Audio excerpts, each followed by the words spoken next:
वैसे देखा जाए तो भारत और पाकिस्तान का एक दूसरे से किसी भी सेक्टर में कोई कंपैरिजन नहीं है। पाकिस्तान भारत से हर सेक्टर हर डिपार्टमेंट में पीछे है। पर पाकिस्तान हमेशा ये कहता रहता है कि हमारे पास न्यूक्लियर वेपन है, बहुत सी तरह की मिसाइल है, जिसके चलते भारत हमसे डरता है, वो हम पे हमला नहीं करता है।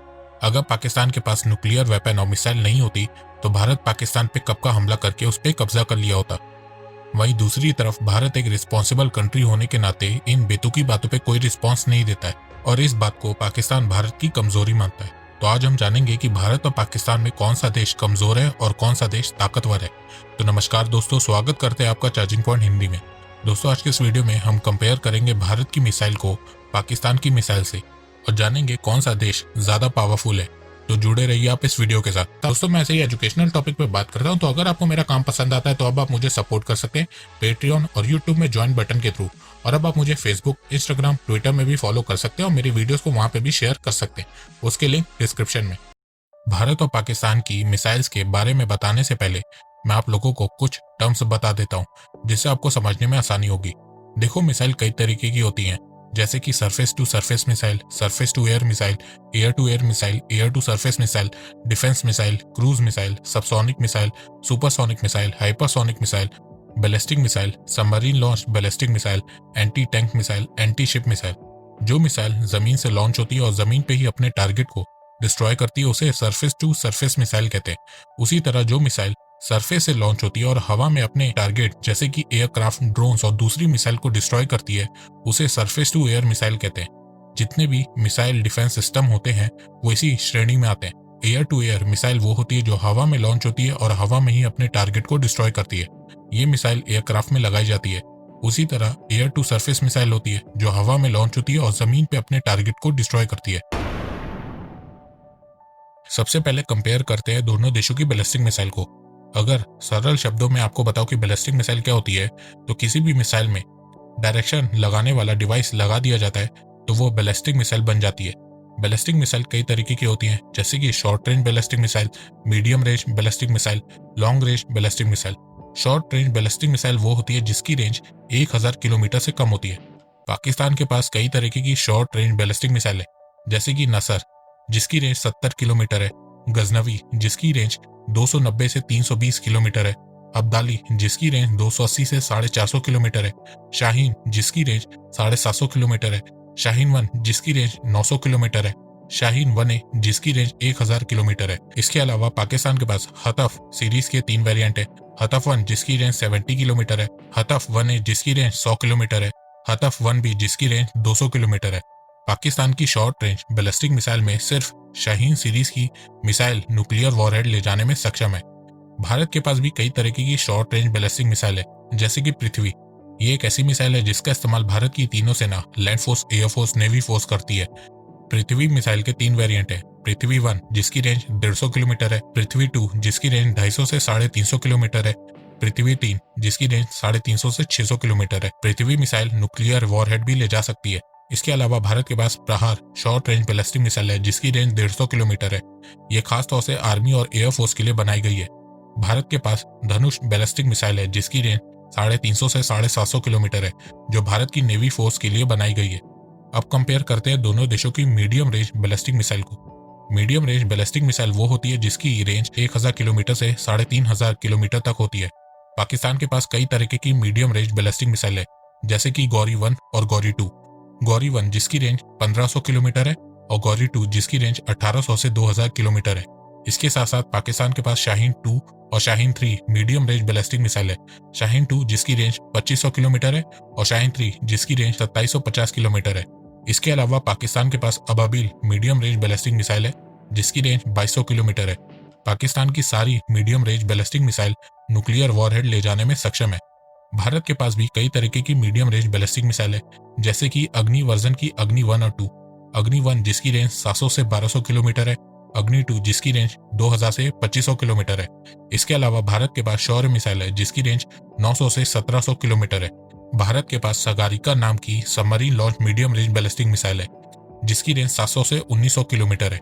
अब कंपेयर करते हैं लॉन्ग रेंज बैलिस्टिक मिसाइल को। लॉन्ग रेंज बैलिस्टिक मिसाइल में दो तरीके की मिसाइल आती हैं, एक इंटरमीडिएट बैलिस्टिक मिसाइल जिसकी रेंज 3500 किलोमीटर से ज्यादा होती है, दूसरी इंटर कॉन्टिनेंटल बैलिस्टिक मिसाइल जिसकी रेंज 5000 किलोमीटर से ज्यादा होती है। भारत के पास दोनों तरीके की मिसाइल है। अग्नि 3 और 4 एक इंटरमीडिएट बैलिस्टिक मिसाइल है। अग्नि 3 की रेंज 3000 से 5000 किलोमीटर है और अग्नि 4 की रेंज 3500 से 4000 किलोमीटर है। इसके अलावा भारत के पास एक K4 नाम की submarine launch intermediate ballistic missile है जिसकी रेंज 3500 से 5000 किलोमीटर है। भारत के पास एक इंटर कॉन्टिनेंटल बैलिस्टिक मिसाइल भी है जिसका नाम है अग्नि 5। इसकी रेंज 5000 से 8000 किलोमीटर है। भारत ने जब अग्नि 5 का प्रशिक्षण किया था तब पूरी दुनिया इस मिसाइल की पावर को देख के हिल गई थी, खास तौर पे चाइना, क्योंकि इस मिसाइल की रेंज में पूरा चीन आ जाता है। अग्नि सीरीज की सारी मिसाइल न्यूक्लियर वॉरहेड ले जाने में सक्षम है। अब वहीं पाकिस्तान की बात करें तो उसके पास कोई भी इंटरमीडिएट और इंटर कॉन्टिनेंटल बैलिस्टिक मिसाइल नहीं है। पाकिस्तान के पास बहुत सारी शॉर्ट रेंज और मीडियम रेंज बैलिस्टिक मिसाइल है, पर long range ballistic missile Pakistan के पास एक भी नहीं है। वहीं भारत के पास सभी रेंज की बैलिस्टिक मिसाइल है। भारत को बैलिस्टिक मिसाइल में एक और एडवांटेज ये भी है कि भारत की तीनों force, land force, air force, navy force ballistic missile को यूज कर सकती है, पर पाकिस्तान के पास ये एबिलिटी नहीं है। पाकिस्तान की सिर्फ लैंड फोर्स बैलिस्टिक मिसाइल को यूज कर सकती है। अब कंपेयर करते हैं दोनों देशों की क्रूज मिसाइल को। क्रूज मिसाइल के बारे में आपने बहुत सुना होगा। इनकी रेंज कम होती है पर ये एग्जैक्ट जगह पे वार करती है। ये मिसाइल इतनी तेज होती है कि कई बार रडार को भी मुश्किल होती है इन मिसाइल को पकड़ने में। क्रूज मिसाइल 3 तरीके की होती हैं। पहली, subsonic cruise missile. Subsonic cruise missile वो होती है जिसकी स्पीड 0.8 मैक की होती है। सबसोनिक क्रूज मिसाइल की स्पीड साउंड की स्पीड से कम होती है। पाकिस्तान के पास बाबर 1 और 2 सबसोनिक क्रूज मिसाइल है। बाबर 1 मिसाइल की रेंज 700 किलोमीटर है, बाबर 2 मिसाइल की रेंज 750 किलोमीटर है। इसके अलावा पाकिस्तान के पास राड सबसोनिक क्रूज मिसाइल है जिसकी रेंज 600 किलोमीटर है। भारत के पास निर्भय नाम की सबसोनिक क्रूज मिसाइल है जिसकी रेंज 1000 से 1500 किलोमीटर है। दूसरी तरह की क्रूज मिसाइल होती है सुपरसोनिक क्रूज मिसाइल जिसकी स्पीड 2 से 3 मैक की होती है, जो स्पीड ऑफ साउंड के बराबर होती है या उससे ज्यादा होती है। भारत के पास सुपरसोनिक मिसाइल में ब्रह्मोस मिसाइल है। ब्रह्मोस मिसाइल को सबमरीन, शिप, एयरक्राफ्ट या जमीन कहीं से भी लॉन्च किया जा सकता है। इसकी रेंज 290 किलोमीटर है। इसमें 300 किलो तक का बारूद भरा जा सकता है। ये वर्ल्ड की फास्टेस्ट सुपरसोनिक क्रूज मिसाइल है। इसीलिए ब्रह्मोस मिसाइल की डिमांड इंटरनेशनल मार्केट में बहुत ज्यादा है। बहुत से देशों ने ब्रह्मोस मिसाइल को खरीदने की इच्छा जताई है। पाकिस्तान के पास कोई भी सुपरसोनिक क्रूज मिसाइल नहीं है। पाकिस्तान ने ना अभी तक ऐसी कोई मिसाइल बनाई है, ना ही किसी देश से खरीदी है। तीसरी क्रूज मिसाइल है हाइपरसोनिक क्रूज मिसाइल। इसकी स्पीड 5 से 6 मैक की होती है। आपको बता दें कि अभी तक हाइपरसोनिक क्रूज मिसाइल कहीं नहीं बनी है, पर रशिया क्लेम करता है कि उसने हाइपरसोनिक क्रूज मिसाइल बना दी है। और अमेरिका ने भी कुछ दिन पहले हाइपरसोनिक क्रूज मिसाइल का टेस्ट किया था। और अभी भारत भी पूरी तरह से कोशिश कर रहा है कि जल्द से जल्द ये टेक्नोलॉजी हासिल कर ले। और कुछ दिन पहले भारत ने हाइपरसोनिक टेक्नोलॉजी डेमोन्स्ट्रेटर व्हीकल का टेस्ट भी किया था।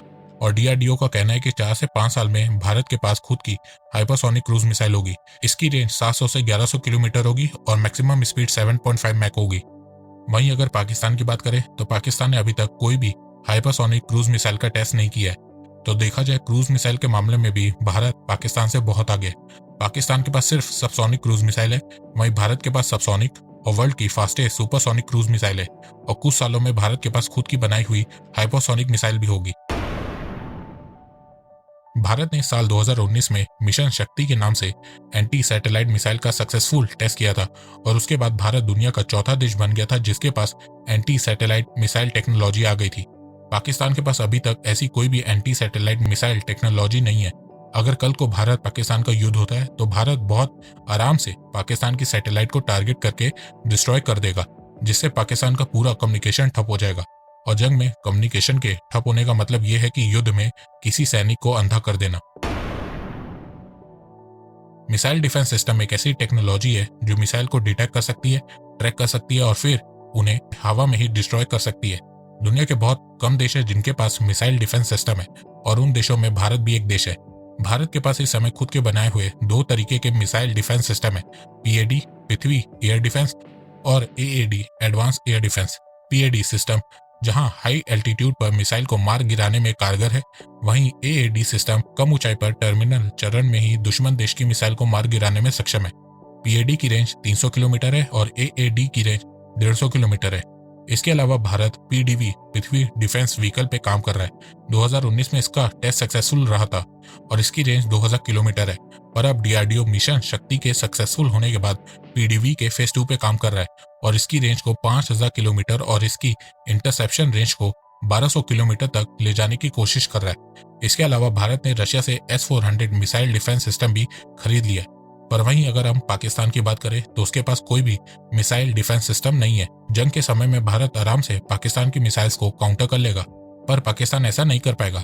इसके अलावा फ्यूचर में जैसे ही भारत में S-400 missile defence system install होगा, फिर पाकिस्तान लाख कोशिश कर ले वो अपनी मिसाइल को बॉर्डर क्रॉस नहीं करवा पाएगा, क्योंकि S-400 दुनिया का सबसे एडवांस और बेस्ट मिसाइल डिफेंस सिस्टम है। तो देखा जाए मिसाइल के कंपैरिजन में भी पाकिस्तान भारत से बहुत पीछे है और जैसे ही भारत के पास S-400 आ जाएगा तो पाकिस्तान की जितनी भी बची कुची मिसाइलें वो भी सारी बेकार हो जाएंगी। पर पाकिस्तान के पास एक ऐसी टेक्नोलॉजी है जो भारत के पास नहीं है। पाकिस्तान को पाव पाव किलो के बम बनाने और अपने लोगों को बेवकूफ़ बनाने में महारत हासिल है। तो भारत को अब पाकिस्तान से हट के चाइना के बारे में सोचना चाहिए, क्योंकि अब भारत का मेन दुश्मन चाइना है। पाकिस्तान पास में तो भारत से हारा ही था। अब अगर फ्यूचर में कभी भी पाकिस्तान की जंग भारत से होती है तो इस बार पाकिस्तान खत्म हो जाएगा, क्योंकि पाकिस्तान आर्थिक रूप से भी भारत से बहुत पीछे है और उसकी इस समय आर्थिक स्थिति पूरी तरह से डामाडोल हो चुकी है। दोस्तों, मुझे लगता है कि अब आपको सब समझ में आ गया होगा। तो अगर आपको ये वीडियो पसंद आए तो आप इस वीडियो को लाइक कीजिए और अब आप मुझे सपोर्ट भी कर सकते हैं पेट्रियन और यूट्यूब में ज्वाइन बटन के थ्रू। एक बात मैं कहना चाहता हूँ, आप जितनी मेरी वीडियोस को शेयर करेंगे उतनी ही रीच मेरी बढ़ेगी और उतने ही लोग मेरे से जुड़ेंगे। तो वीडियो को शेयर करना, चैनल को सब्सक्राइब करना बिल्कुल भी मत भूलिएगा। मैं ऐसे ही एजुकेशनल वीडियोस लाता रहूंगा आप लोगों के लिए। तो अभी तक के लिए बस इतना ही। धन्यवाद। जय हिंद, जय भारत।